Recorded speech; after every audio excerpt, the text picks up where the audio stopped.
नमस्कार दोस्तों, अगर आप इस कहानी को ध्यान से अंत तक सुनते हैं तो आपको इस कहानी से बहुत कुछ सीखने को मिलने वाला है। यानी कि आपको खुश रहने का जो मूल मंत्र है वो आखिर क्या है, यह आपको पता चल जाएगा। तो चलिए दोस्तों, कहानी को शुरू करते हैं। बहुत समय पहले की बात है। गंगा नदी के किनारे एक पीपल का पेड़ था। पहाड़ों से उतरती गंगा अपने पूरे वेग से बह रही थी। अचानक पेड़ से दो पत्ते नदी में आकर गिर गए। एक पत्ता तिरछा गिरा और एक पत्ता सीधा गिरा। जो पत्ता तिरछा गिरा था वो जिद पर अड़ गया और कहने लगा कि आज चाहे जो हो जाए मैं इस नदी को रोक कर ही रहूँगा। चाहे मेरे प्राण ही क्यों ना चले जाएं, मैं इसे आगे नहीं बढ़ने दूँगा। वह पत्ता ज़ोर ज़ोर से चिल्लाने लगा कि रुक जा गंगा, मैं तुझे आगे नहीं जाने दूँगा। पर नदी तो बहती ही जा रही थी। नदी को तो पता ही नहीं था कि कोई पत्ता उसे रोकने का प्रयास कर रहा है। इधर पत्ते की जान पर बनाई थी।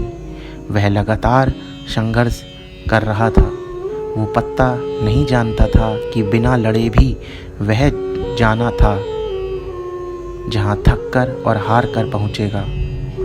परंतु अब और तब के बीच का समय उसके लिए दुख और संताप का समय बन चुका था। वहीं दूसरा पत्ता जो सीधा गिरा था वो नदी के प्रवाह के साथ बड़े मज़े से बहता जा रहा था और कह रहा था कि चल गंगा, आज मैं तुझे तेरी मंजिल तक पहुंचाऊंगा। चाहे जो हो जाए मैं तेरे मार्ग में कोई भी अवरोध नहीं आने दूंगा। नदी को इस पत्ते के बारे में भी कुछ नहीं पता था। वह तो अपने धुन में सागर की ओर बहती जा रही थी। लेकिन यह पत्ता खुश और आनंदित था, क्योंकि उसे तो लग रहा था कि मैं ही नदी को अपने साथ बहाए ले जा रहा हूँ।